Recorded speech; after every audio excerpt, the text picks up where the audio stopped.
Assalamualaikum guys, ketemu lagi bareng gue Bewok di channel YouTube Pricebook. Dan sekarang kita akan masuk ke playlist unboxing. Yang mana setelah rumor kemarin nih di video WIG bahwa iQOO akan meluncurkan produk terbarunya mereka di levelan series mid-range. Dan sekarang akhirnya brother, sudah sampai nih. Ini adalah iQOO Z7 ataupun Z7 yang katanya ini calon jawaranya handphone di kelas mid-range. Kira-kira sebenarnya apa guys handphone ini? Gak usah lama-lama, langsung aja simak video unboxingnya guys. Oke, kalau kita lihat ini dari bentuk boxnya mengingatkan kita sama brand sebelah ya brother. Padu-padan antara navy tapi lebih tua lagi gitu bro warnanya. Tapi di sini ada unsur-unsur kuningnya bro. Kalau kita buka. Nah kemudian ini di layar pertama ini ada unit dari device-nya yang akan kita kesampingkan terlebih dahulu bro. Kemudian untuk yang gua unboxing sekarang ini adalah varian RAM-nya 12GB ya bro. Kemudian internal storage-nya 256GB. Dan di layar kedua ini ada info penting kartu garansi ya bro, kemudian sama manual book, dan yang pasti akan dapat silicone case yang berwarna bening gitu bro. Nah ini adalah satu part yang menurut gua sungguh teramat sangat menarik di handphone kelas mid-range. Dia punya kepala charger, ini flash charge yang punya 120 watt untuk kecepatan pengecasannya. Gokil.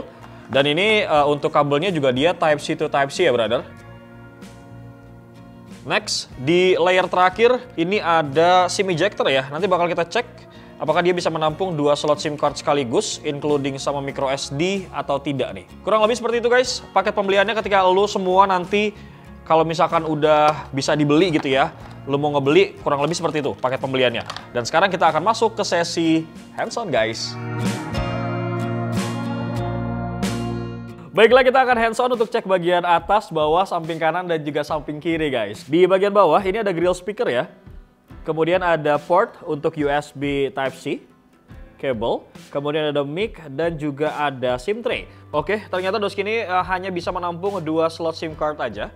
Tapi tidak bisa menampung micro SD ya brother. Next, di bagian samping sebelah kanan dari gue ini ya, ini kosong, nggak ada apa-apa. Bersih. Kemudian di bagian atas ini ada beberapa sensor ya brother, including juga sama jack audio 3,5 mili.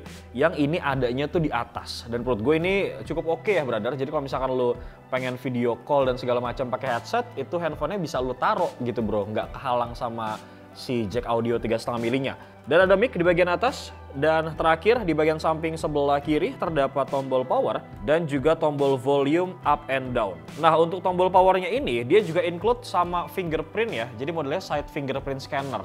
Adanya tuh di samping brother. Lanjut kita akan bahas untuk bagian belakang. Seperti yang sudah gue mention ya untuk varian warnanya. Ini adalah metallic grey. Dan bahannya ini memang doff ya brother. Warnanya juga bagus menurut gue. Cuman mungkin agak sedikit licin ya bagian belakangnya ya. Dan di sini ada tulisan iQOO. Di bagian atasnya ada konfigurasi dual kamera ya bro, yang mana main kamera ini punya resolusi 64 megapiksel, ada OIS-nya juga. Nah untuk kamera keduanya ini 2 megapiksel ya, memang resolusinya ini nggak terlalu besar, depth kamera dia. Dan juga ada LED flash di bagian pojok sebelah sini bro. Dari bagian belakang kita akan beralih ke bagian depan. Tapi sebelum itu gue mau infoin juga untuk kamera belakang, sebenarnya dia bisa merekam video 4K ya formatnya, lumayan banget nih brother, dengan 30 fps. Nah di bagian depan sekarang kita bakal bahas untuk layarnya ya bro. Ini sudah gue download beberapa aplikasi untuk kita tes nanti. Oke untuk bentang layarnya, dia ini punya bentang layar seluas 6,38 inci ya bro. Panelnya sudah pakai AMOLED, refresh rate-nya lumayan lah cukup 90 Hz. Kemudian resolusinya 1080 x 2400 pixel dengan rasionya 20:9. Nah kerapatan PPI density-nya ini 413 dan sudah terproteksi juga dengan Scott Sensation Glass di bagian depannya. Nah kalau kalian ceki-ceki di bagian atas, dimana di sini terdapat kamera selfie ya yang punya resolusi 16 megapiksel guys dan bisa wide juga. Sebelum kita uji, gue mau cek dulu nih beberapa spesifikasi singkat ya dari si iQOO Z7 ini. Nah kalau kita lihat dari about phone, ini Doski ini bawa chipset Qualcomm Snapdragon 782G. Yang mana untuk Qualcomm Snapdragon 782G ini adalah penerus dari Snapdragon 778. Dan ini mendapatkan peningkatan untuk GPU-nya tuh 13% dan CPU-nya tuh 10%.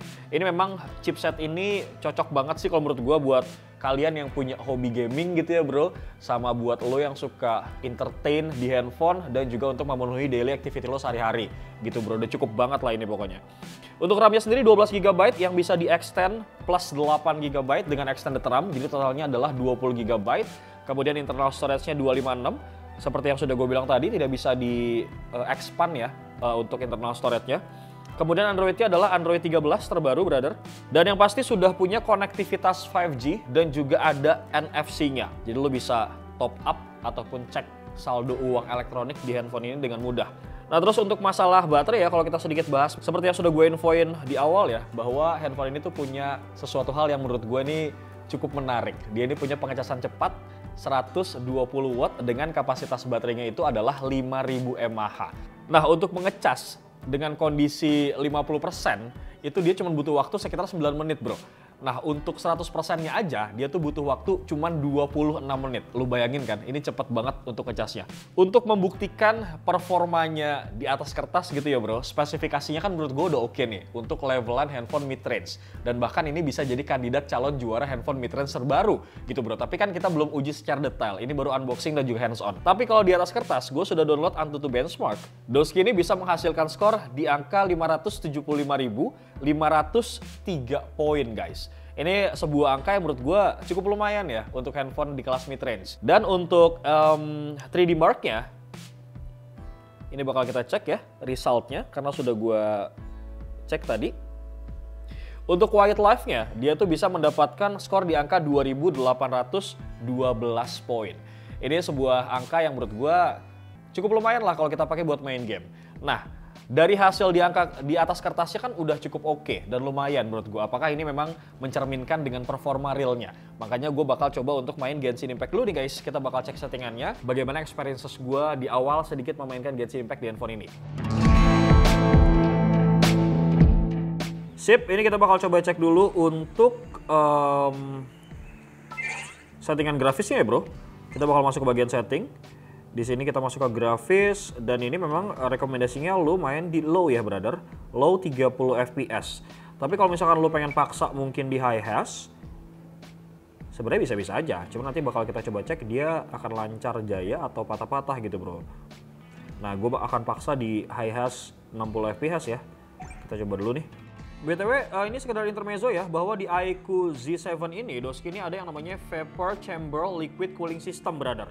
Nah ini memang penting banget buat sebuah handphone gaming. Kenapa? Karena pasti kalau handphone game itu lu kan pasti akan lebih cepat panas. Karena handphone ini dipaksa bekerja lebih keras gitu bro. Nah menurut data yang gue dapat untuk Vapor Chamber Liquid Cooling Systemnya ini, jadi bisa menurunkan sampai kurang lebih 15 derajat yang dikasih sama si iQOO gitu bro. Jadi lu nggak usah khawatir lagi harus beli fan cooler dan segala macem ya bro, karena di dalamnya udah ada si Vapor Chamber Liquid Cooling Systemnya. Menurut gue sih sejauh ini masih lancar-lancar aja ya bro. Tuh. Oke, main Genshin Impact masih aman-aman aja brother. Dan gue akan coba lanjut untuk main PUBG Mobile dan kita juga bakal cek untuk settingan guys. Kita cek dulu nih untuk settingannya.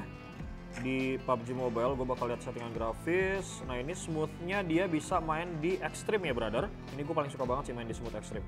Kemudian balance-nya bisa di ultra, HD-nya di ultra, HDR-nya juga bisa di ultra, Ultra HD-nya belum bisa. Jadi mentoknya ini dia di HDR ultra ya bro. Tapi seperti biasa gue akan main di smooth extreme dan kita akan coba sedikit masuk ke gameplaynya. BTW buat teman-teman yang pengen hasil lebih maksimal ya, sebenarnya dia ada fitur game multi turbo. Nah ini lo bisa aktifin ya. Ada monster sama balance mode. Kalau misalkan lo pengen hasil lebih maksimal, lo coba tekan yang monster aja nih bro. Nanti kita bakal coba bahas di sesi review ya untuk lebih detailnya. Tapi lo setuju gak nih kalau gue review? Udahlah bro, kurang lebih kayak gitu ya. Jadi sekelas main PUBG sih harusnya masih lancar-lancar aja gitu ya bro. Dan ini bakal gue coba kulik lagi mungkin nanti di sesi full review ya.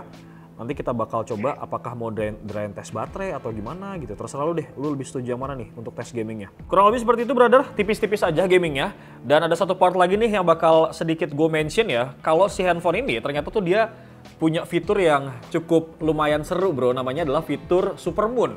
Jadi ini dia buat moto Sailor Moon bro. Kagak ini buat moto bulan ya pastinya ya. Nah nanti gue juga bakal coba kira-kira semenarik apa sih fitur ini di segmen review. Atau kalau misalnya kalian nggak setuju di review, mungkin buat yang kaum mendang-mending dan lu pengen kira-kira handphone ini di-compare dengan handphone apa, langsung aja monggo tulis di kolom komentar, nanti mungkin bakal kita adu gitu bro. Ya, terima kasih buat teman-teman yang sudah nonton video unboxing dan juga hands-on kali ini untuk si iQOO Z7. Kalau misalkan kalian tertarik sama handphone ini, kira-kira asiknya dibanderol dengan harga berapa nih bro? Langsung aja tulis di kolom komentar. Jangan lupa like, comment, share, dan subscribe channel YouTube Pricebook, Pricebook Beauty, dan juga Pricebook Otomotif. Bewok pamit. Assalamualaikum bro.